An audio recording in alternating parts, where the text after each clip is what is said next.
singing by ourselves, me and you, years ago, we'd get about $1,200. That was big. Then they brought all the gypsies in, we'd still get $1,500. Day before yesterday, we got almost 2,000. Hey man, we took an extra box. I set one of the boxes by the gate and left it alone and come back, and it had that's the only box that had a $100 bill in it and an envelope. They thought it was an Islamic center box. I just set it there because I said we'd take 3 boxes because maybe we'll see somebody we like. I just set the box out of thing, and when we was leaving, I picked it up. So the 1,900 all together, it was 6,963, something like that, 69. Last year it was $6,903. Okay, but the year before last we had a few, collections before, but we did this year too. We had a $500 check from somebody. Technically, we raised close to 9,000. If you, wait a minute, 8,000. We rounded it off at either 8,000. Yeah, about 8,000. So technically, for Eid, we did $8,000. And that's just playing. We just, right? Tell the truth. We ain't scrubbing our head, banging our head up against the wall. We just knock over 7, 8 grand with no big deal. Okay, so now,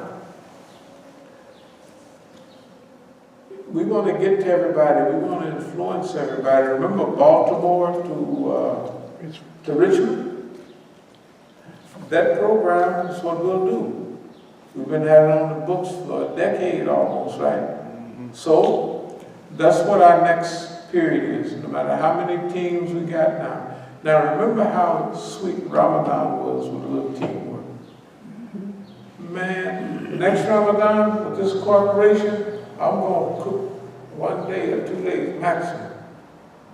Because y'all broke them eggs up from between Maghrib, between the last on half an hour, 40-minute period before Isha, right? Y'all broke all the eggs up. I had already made the fixing before. We had one pan and the big pots done right away. And then I put the other pot on, turn it down low, and by the time everybody was leaving for Taraweeh, eggs is done. The same thing with the potatoes. When y'all peeled the potatoes the other night, you should imagine how long it used. Potatoes used to be an all-day affair. Peel the potatoes, cooking them in the flat top 5-quart skillets. That was good. That tasted good. But cooking them in a 10-quart, these them high, them red pots, that's twice as much. So we load it up, turn the fire on, and kick back, turn them over, come back, turn them over, come back later, turn them over, and you got to, it's all done. It's all done. So that's some teamwork. And the stuff we did was teamworkish. So that means, now look what we did with a small team. We just cruising. It ain't no like, this is your job, this is your job.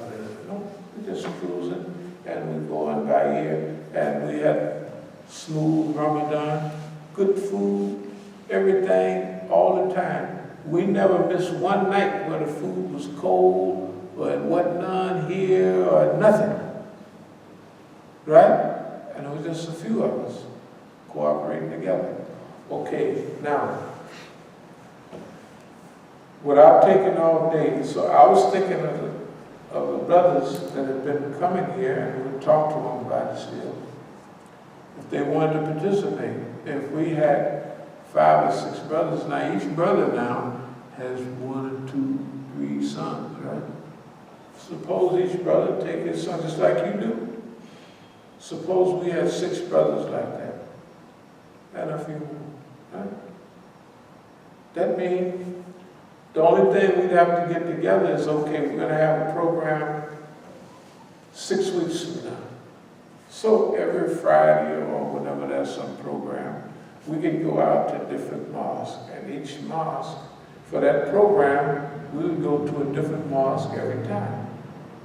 Right? So by the time next year comes, we've been around, say, about 6 times to every masjid. They know us, they see us, they've read the flyers, we're a part of it. We didn't went to their programs because when we go to their thing, right, we see their little flyer, we have a Brotherhood program, we have a al-Faqih program, and a few of us will participate.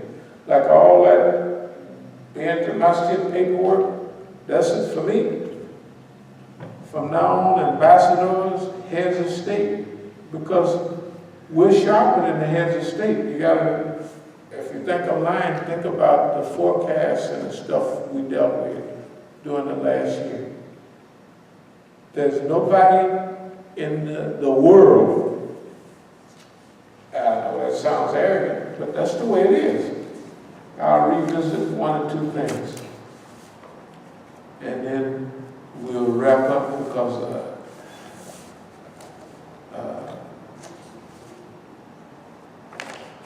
I can see the date 4/11. We went over this 1,000 times.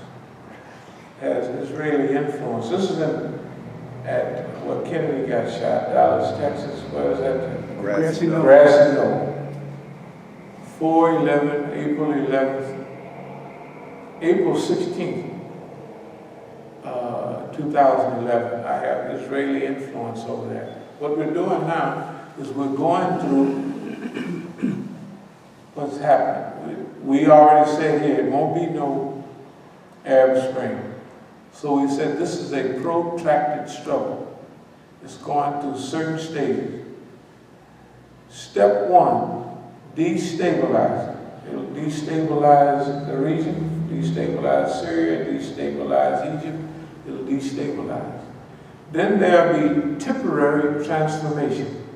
Temporary transformation was what we had in Egypt and what we had in Tunisia. Remember Al-Nata took over and Rashid Ghanouchi and that crew, they were friends. All those people that took over, they was in exile again. They took over, but they gave power back. They saw this as a trick. Okay. In Egypt, the Ikhwan, remember, we said Ikhwan over there is just like Caire and all Ikhwan here. They are evolving, but behind the curve. They're not evolving along with the quality of the tactics that the system is using against them. So they're evolving, but they're evolving behind the curve. So we say step 1 will be destabilizing. Step 2 will be temporary transformation, which we got the brothers in Tunisia, the brothers in Egypt, right? Then step 2. Step 3, yeah. Organizing unity of opposition. Semi-consolidation. Organizing unity of opposition. Third, there will come a situation where we have to get to step 4 of regional vision.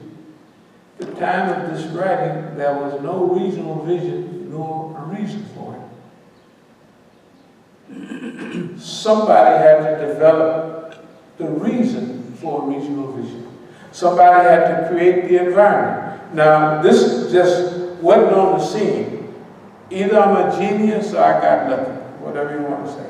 Because it wasn't nowhere, nobody even talked about it. Regional vision, step 4. So we got the war in Yemen, right? We got the fitna in Bahrain. We got the destabilization, anti-Shia tactics in Qatif in the eastern provinces of Saudi Arabia. Now we even got the homeboy, Qatar, right?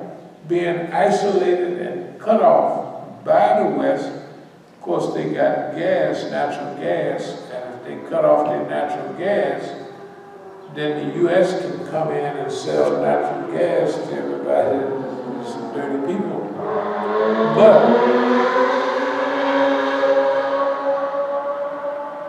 now they have a regional vision. What's the regional vision? The regional vision is something that did years ago. Iran was all by itself, right? It never had nobody else except Syria was neutral. It didn't. But now,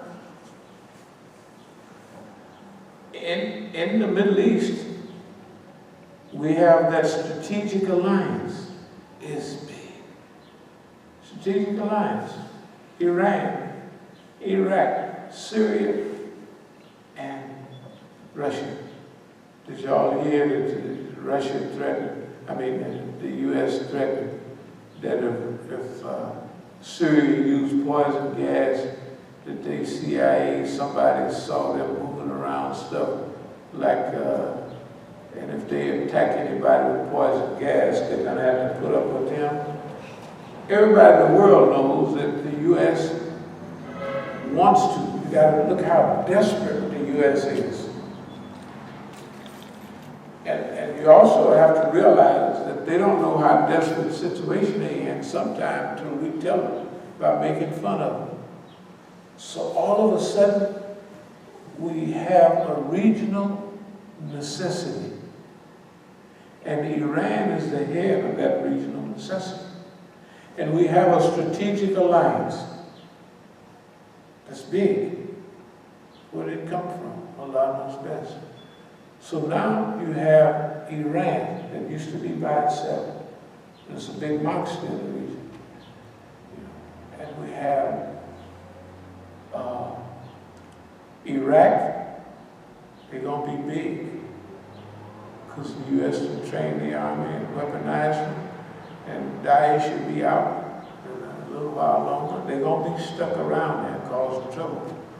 But pretty soon you'll have that whole, this side of the crescent. You'll have Iran, which covers all of the Persian Gulf on this side. Then Iraq, Iran 90% Shias, Iraq 70% Shias, Syria, all of the big, powerful countries in that region, compared to the other little bitty guys. That's the strategic alliance. And then to make up for the weapons, dear Putin is on our team, bless his heart. Hip hip, hooray for Putin. You know, they forgot that in 2013, when Obama drew the line in the sand, the one that saved his butt was Putin. And then he turned around and double-crossed Putin, you know. Okay, here's the U.S. situation. They're in the Middle East, and they hit Libya and effed it up real bad, right? Destroyed it. That's what this lecture was at. It was it was an anti-Libya demonstration in 2011. So now they're going to come back and do the same thing to Syria. So Iran says no, Hezbollah says no, and fine, at the end of it, Russia gets in on it. And look the moves they made from 2015 up to now. Russia came in the war and had straightened the situation out within 2 months. It was Clean house. Clean house. Now, plus the little alliances with the U.S. between Iran during Obama's time. Who is pulling their hair out? Saudi Arabia. Saudi Arabia goes crazy. Saudi Arabia goes crazy because the Houthis, we had programs with the brothers. I probably showed y'all pictures of all the brothers from Yemen in one of our conferences before last. They claim that they're so-called Shias, but they're technically Zaydis. half Shia, half. They believe in Abu Bakr and Umar, and then they skip to Ali. Yeah, funny stuff. But they all right. They might say Hayy al-Khayr al-Amal and they're done. That's about it. Okay, so now, who's going crazy? Saudi Arabia. Who spent all the money to break the back of the Egyptian uprising? Saudi Arabia. All right. Who has a policy of insanity? Saudi Arabia. Who will use all of its money to destroy itself? Saudi Arabia. Who is the theater of the absurd in that region? Saudi Arabia. And who has to fight all of Saudi stooges in the United States by themselves? Me and you. And we always have been. What they call themselves, the bitter crew, Dawood, Nadeem, them, Salafis, whatever it is, we have had to deal with them face to face all that time by ourselves. And we're still here without a scratch on us. Yes. And you know, it's amazing. You're talking about earlier about all the stuff going on in the world. Right. All the stuff going on in the Muslim world, and around here, you can't hear one mumbling word from any masjid to talk about anything that's happened to the Muslims. Nowhere around here. That's our job. That's our job. See, we talking about going for big now. We ain't talking about, like I say, by the time this stage is finished, we will have, with God's help, our own emissaries going around the world and participating. See, all this stuff, and the stuff about, last part I deal with is, of course, we can delve into abstract. But what about the governmental situation? The thing that they hated most of all, the reason they went into Iraq in 91, because Iraq had fought Iran, and now we have a big army that's trained and they can fight, and we got to get rid of it. So they tricked Saddam, they came in and destroyed Saddam's army. What do they have now? They have Iran, the biggest military in the region, with fourth generation weapons of its own. And within a year, 4 or 5 years, it will have 4.5 generation weapons. In other words, it'll be right on the Zionists behind. Okay?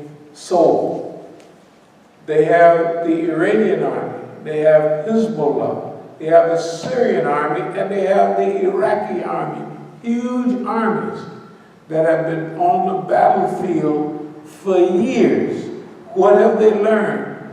Command and control. The ability to sustain heavy hits and still keep fighting. Arab armies wasn't like that before. Remember the 6-Day War? The Jews hit them, they quit. It's all over. They can't do that now. Each army, Hezbollah, you can hit it all day long.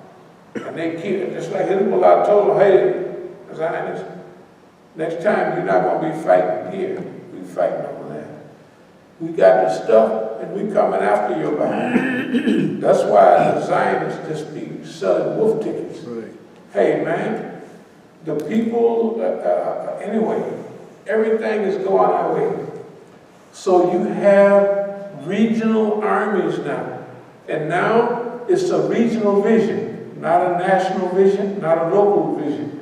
Okay, now when we start talking this stuff in 2011, the white man, look at this, the date on this. This is from his internet. Thursday, April 28, 2011. Right away, what do you say? Revolution from Egypt to the Americas. Oakland and the American Islamic Revolution. What are they talking about? This is their website. And then they got a picture of Imam Jamil. And they got a picture of Luqman, then they got a picture of me. What does this mean? This is my message. Look at your homeboy. He's in the pen for the rest of his life. We shot him down like a dog. And nigga, if you keep talking, you're going to be dead just like them in the penitentiary for the rest of your life. And to prove it, in Oakland, they unloaded with a barrage of foolishness. Government-backed foolishness. All the Negroes got card-carrying governmental badges on. They can do anything to us that they want. They were sure that if we attack the Masjid, if we insult this nigga, he'll do like Imam Jamil. He was Big Hank, the mayor of Oakland. He was a godfather. People come by kissing hands and doing the same thing they did on the movie. So this nigga is arrogant. And if we come in talking crazy and acting a fool and that stupid butt wife of poor Mukhtar and all them niggas, and then they was talking about they gonna come here, is what they were saying. I don't know if you ever heard it. They figured I would snap and I would retaliate. Absolutely not. In a war, you have to figure what is your enemy gonna do. And we had talked about everything. I'm gonna move forward. Everything we did in Oakland, we arranged that. When I said a few weeks ago we've domesticated the system, it's like domesticating a dog, a cow, anything else. The system does what we tell it to do. At first, we were the oppressed. It oppressed us. Okay? And people thought if they oppressed me, like what they doing to them, we would crumble. But if they would have did the stuff that they do now to us 45 years ago, it would have affected us like it did then. Because in our 20s, it was a big deal. You get cases, you get this and that. That's a big deal. Right? That's a big deal. They take your money, they put you in jail, they do all of that. Hey man, that is a big deal. Everybody gets broken by that, especially if it's a federal case. It breaks them up. It has no effect on us. Why? Because of the evolution. We have out-evolved the system through longevity, through tenacity, through discipline. See, the system has put us through the ringer and we survive.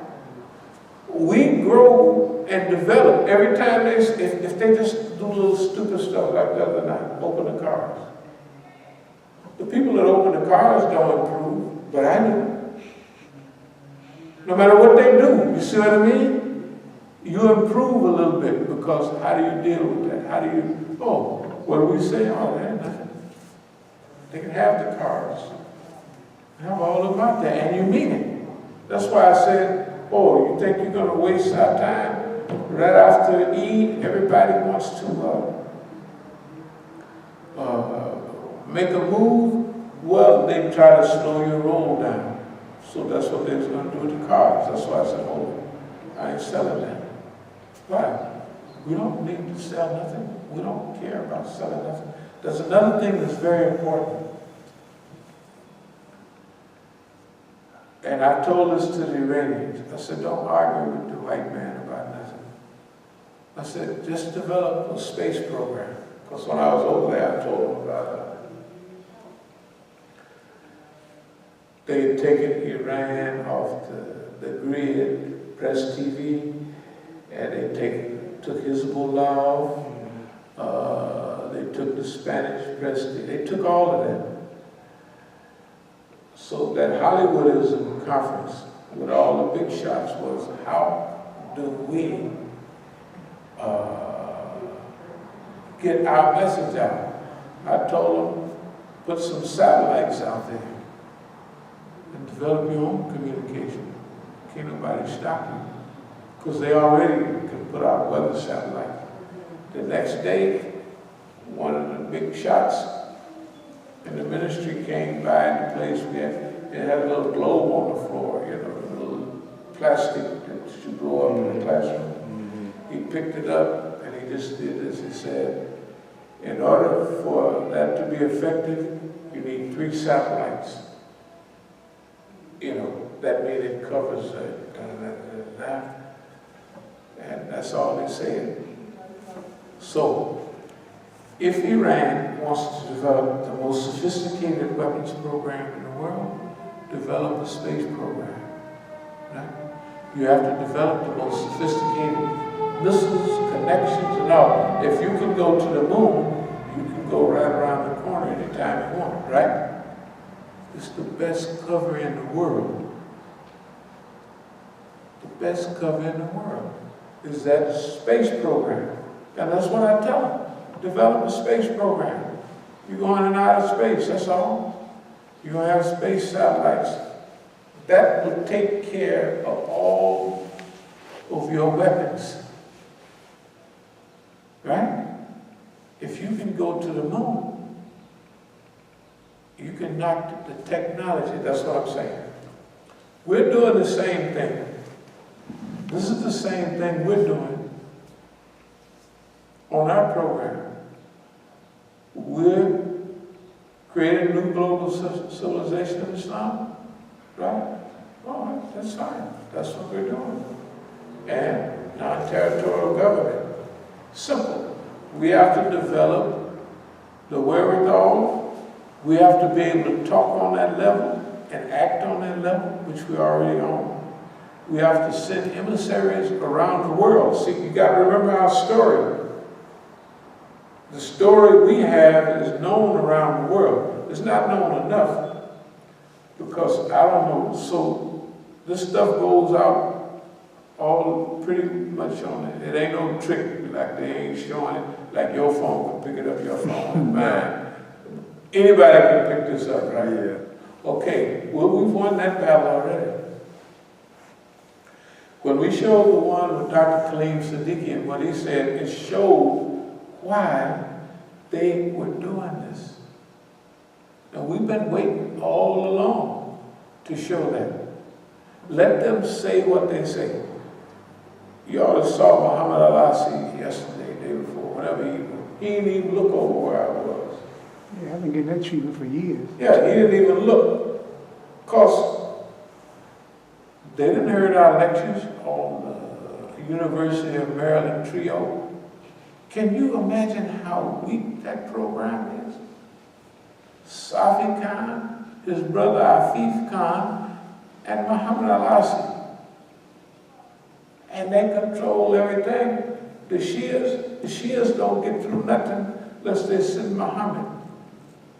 That means they ain't gonna get nothing done. If he controlled the whole IAC with $400,000 stipend from New York for years and they never did nothing, then what does he need? Look what we do with nothing and everybody's shooting at us. They don't go to jail, they ain't been beaten by the police, they don't get their cars broken into, their windows broke, they don't have nobody pointing guns at them. The other imams in America I have heard nothing. Have you heard it? I ain't heard nothing about none of them. A couple of them got stopped at the airport for 2 seconds. You mean the imams / rabbis? They are rabbis. So now, like Iran should have a program, a space program that covers everything. Our non-territorial government, right, covers everything. To break it down in simple terms, they have a saying, the big white folks, KISS, keep it simple, stupid. So we don't have to mumbo jumbo nothing. This is what goal setting is. Goal setting is setting the proper goal at the proper time to get to where you want to go. And have incorporated in that goal all your morals, ethics, and positional and strategic everything. And this is simple. Next year, we want to have 10 teams go out to eat. In order to get there, what should we do in the meantime? So, we may have 12 or 15 teams. So we have 6. So what? See what I mean? We already covered that. We can't lose on this. We could have done this years ago, but in goal setting, you have to have the details. We had to have a Stalingrad to Oakland. All the stuff we told everybody all the time, nobody believed it. Nobody would believe Muhammad al-Assi is a snitch and a stooge. Nobody would believe that Abdul-Malik set up everything and everything, right? No one would believe that all of the allies of mine, right, we're on the same team, would sit with their hands folded, like when you call Zafra. Ain't nobody home. That's like Howard Tate had a bag, ain't nobody home. And also, when he's home, I can't get no conversation. I got to do all the talking. I don't get no feedback. I get no feedback. I was like, wow, this is a conversation. And this is the biggest thing happening, and he won't put it in the thing. You have to, but we didn't get him in Crescent, but we got him in the side thing. That's all we need. Home free. So, in closing, we have to engineer the environment to make everybody act out their role. Everybody did. They acted out their role. On public broadcasting, everybody acted out their role. And remember, see, everybody have their different tests. For us, that was our test to see if we was ready to go, I believe there's some Allah, that we were ready to go to the next level. Because if you run your mouth and shoot off at your mouth, niggas did this, so do that, then, you know, you're not ready to handle big stuff. If you're ready to handle big stuff, you do like Putin do. No matter what happens, he waits a couple of weeks, so he makes a statement. Old Don run his mouth all day long. You know he don't know nothing. Right? Old Don is a big fool. And everything that they did to Iran, they do to us. Remember, all of the Saudi wealth was to cause trouble with Iran. And the more trouble they cause, the more they lose. The white man said, Saudi Arabia is good at breaking things, and Iran comes by and pick up the pieces. Everything that Iran has got has been handed to it. The fools went into Iraq and messed up. The fools went into their neighbor Afghanistan and blew it. You see what I mean? So they handed it. And our Uncle Tom's, Zarif, and all of them, and Rouhani and Iran, they got to be revolutionary. Why? Rouhani wins the election, and the next day, Don is over in Saudi Arabia, blame everything on Rouhani, and all the people in there don't